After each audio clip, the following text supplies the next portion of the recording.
everyone, welcome to the Bodacious and Tubular Comic Vault. I'm Captain Logan. Today I'm going to talk a little bit about the Teenage Mutant Ninja Turtles Adventures Future Shark Trilogy. This is from issues 42 to 44, kind of an odd thing to bring up. I own most of the series, but I've never gotten around to sampling much of it, and when I ran across this gem one day, rummaging around in the comic vault, it piqued my interest. What, pray tell, is a future shark, I wondered. Turns out it's exactly what it sounds like. It's a mutant shark from the future who stole future Donatello's time machine twice. Man, that's the way with a lot of scientific geniuses. All book smarts and no common sense at all. This is sort of a Days of Future Past for Ninja Turtles, as our present-day heroes in a half-shell, shouldn't it be heroes in half-shells, are met by two of their counterparts from a terrible future who want their help in preventing it. Or at least to stop Shredder and Armagon. I read Armageddon for 2 whole issues before I realized that wasn't his name, and a cyborg named Verminator from kidnapping their brothers and stealing powerful stones to keep the time slip generator they stole from the genius turtle with the absolute worst security in history running. So they can go forward in time and rule the future, I guess? And they talk about the future like it's a place, like we're gonna take over the future. You'd think that instead of trying to right one wrong in a time period that hasn't happened yet, a la Back to the Future 2, the Turtles would just try to change history. But nope, future Raph and future Donnie live in luxury at Turtle Co. thanks to all of Donnie's expensive patents. And even though they live in a totally polluted and ozone-depleted world, they treat that as inevitable, and it plays like aliens from another planet asking for help on their homeworld, rather than people from a later time period trying to make it better. They really just want to rescue future Mikey and Leo, who, as I said, the bad guys kidnapped, because it's a story based on the 87 cartoon, and April's not here. And of course, somebody's got to get kidnapped. Come to think of it, I wonder what happened to April in this future. I don't know how far ahead this is, but she can't have died of old age like Splinter, which is played up as really tragic. Oh, what happened to Splinter? He died of old age. Rat King's getting a little gray, but he's still kicking around. I don't know, maybe April died of excessive being kidnapped.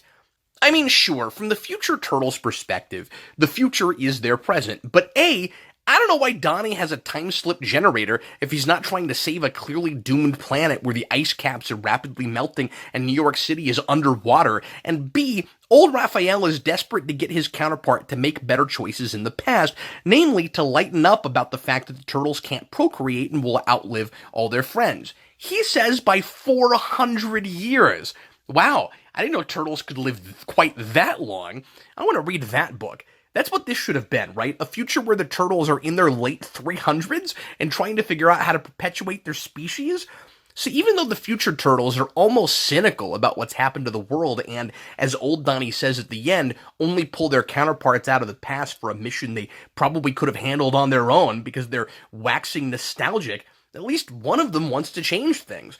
But I guess they shouldn't be too concerned with affecting history, whether they want to or not, because we also have the Back to the Future thing of pulling a character out of the timeline and it not messing with history at all. It took 2 issues before I understood whether this was a future Shredder or not, but nope, Armagon gets him from the past.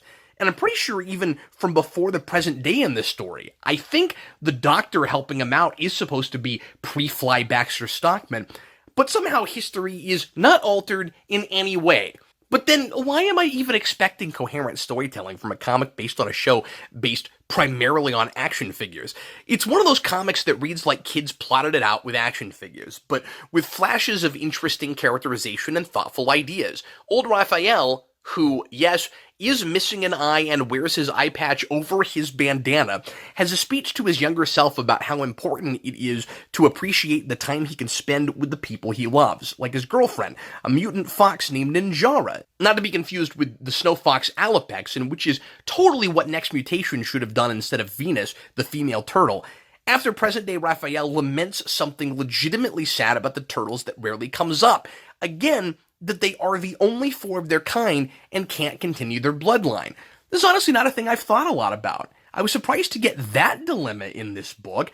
It doesn't really go anywhere except to make old Raphael look really pathetic at the end when he begs his ex-girlfriend not to break up with him in the past.